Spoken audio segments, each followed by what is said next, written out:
اور اگر آپ نے کسی ایسے نقیب یا خطیب کو یا نعت خوان کو دعوت دے رکھی ہو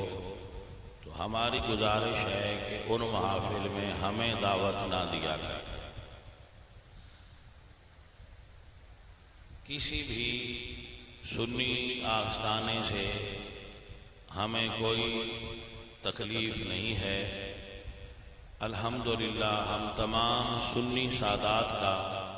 اور پیران عظام کا اور علماء کا تہہ دل سے احترام ہے کہ یہ تعداد میں تھوڑے ہیں، تو جو صاحب ثروت لوگ ہیں ان سے یہ التماس ہے کہ اگر آپ میں سے کوئی ان کربلا کے شہیدوں کے جو عاشق ہیں ان کے لیے ٹھنڈک کا اہتمام کرنا چاہے تو وہ پنکھے بنوا کر گھر رکھ لے اور سال کے بعد پنکھے یہاں لگا کر اپنا ثواب میں حصہ لیا کریں، یا ہمیں لے کر دے دیں، ہم ان کو سنبھالا کریں گے اور سال کے بعد لگایا کریں، یا بنوا کر گھر رکھ لیں۔ مثلا بہت سارے لوگ ہیں جنہوں نے گھر میں پنکھے بنوا رکھے ہیں اور وہ ہمیں دیتے ہیں سال کے بعد اور پھر لے جاتے ہیں، تو میں ان کا بھی شکریہ ادا کرتا ہوں، مگر جو پنکھے بنوائیں وہ ہمیں ہی دیتے ہیں۔ تو یہ بڑے پنکھے جو یہاں لگے ہوئے ہیں ان کا رزلٹ بہت اچھا ہے، آپ ان کے لیے اپنے اضلاع آپ میں سے زیادہ لوگ نہیں جانتے، لیکن ہمیں کچھ خبر ہوتی ہے کہ پوری دنیا سے اور پورے پاکستان سے لوگ سفر کر کے یہاں پر آتے ہیں۔ میں ان کا سب کا شکریہ ادا کرتا ہوں، میں ان سب کا شکریہ ادا کرتا ہوں، اور آپ سب کو کہتا ہوں کہ بھائی اپنے اپنے گھروں میں محافل ذکر حسین سجایا کریں، مستند علماء کو بلایا کریں، اور سوشل میڈیا پر یا ویسے ہونے والے پراپوگنڈے کو اپنے ذہن میں جگہ نہ دیں، جھوٹی خبریں زیادہ پھیلتی ہیں، آپ بدگمان ہونے سے بچا کریں، اور آپ اللہ کے دین کے لیے ہمارے ساتھ ہیں، اللہ کے لیے ہم آپ کے ساتھ ہیں، جڑے رہیں گے تو برکت رہے گی۔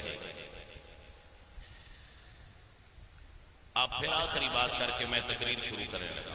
کہ اگر کبھی آپ کو زندگی میں کوئی بات پوچھنی ہو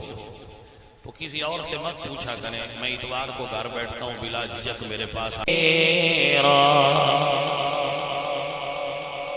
صدق اللہ العظیم ان اللہ وملائکتہ یصلون علی النبی یا ایھا الذین آمنوا صلوا علیہ۔ ڈیوٹی کریں اور لوگوں کو ڈسٹرب نہ کریں، آپ کی بہت مہربانی۔ ہم ڈی پی او صاحب سے، ڈی ایس پی صاحب سے اور ایس ایچ او صاحب سے بڑے خوش ہیں کہ انہوں نے ہمیں بہت اچھی سیکورٹی دی، ہم ان سے بہت محبت کرتے ہیں، واللہ انہوں نے ہمارے ساتھ حد سے زیادہ تعاون کیا، ہم ان کے مشکور ہیں اور ان کا تہہ دل سے شکریہ ادا کرتے وچے جیواتے مرا مولا ہر پردے دا حیا کر کے حسنین دی امی۔ محفل کا جو رنگ ہے اس کو جماتے ہوئے دونوں ہاتھ بلند کر کے پڑھیں، سلام یا حسن یا حسین، سلام یا حسن، سلام یا حسین، سلام۔ آپ وجود دے اعتبار نال ایتھے بیٹھے رہو، لیکن تصور دے اعتبار نال آپ نو مدینے شریف ہونا چاہیے، تاکہ تو نبی پاک نے فرمایا چچی ام الفضل خواب عجیب نہیں ہے، خواب بہت اچھا ہے، میری بیٹی فاطمہ نو اللہ بیٹا عطا فرمائے گا جڑا تواڈی گود وچ پرورش پائے گا۔ تو اللہ تو حضرت اسماء دے ذہن وچ مسئلہ سی، حضور دی خدمت وچ حاضر ہوئیاں اور عرض کردیاں نے یا رسول اللہ میں ایک مسئلہ پوچھنا ہے۔ حضور نے فرمایا پوچھو، تو عرض کردیاں نے یا رسول اللہ اگر عورت دے گھر بچہ پیدا ہوئے تو کیا فوراً نماز پڑھے گی؟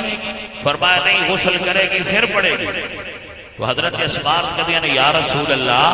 فاطمہ پاکل تے آج ہی بچے پیدا ہوئے نے تے وہ اوے مسلے تے کھڑے ہو گئے۔ عزیزہ نے میرے نبی نے ارشاد فرمایا اسماء میری بیٹی فاطمہ عام عورت نہیں، جنت دی حور ہے۔ اللہ حیض و نفاس دیاں پلیدیاں فاطمہ تو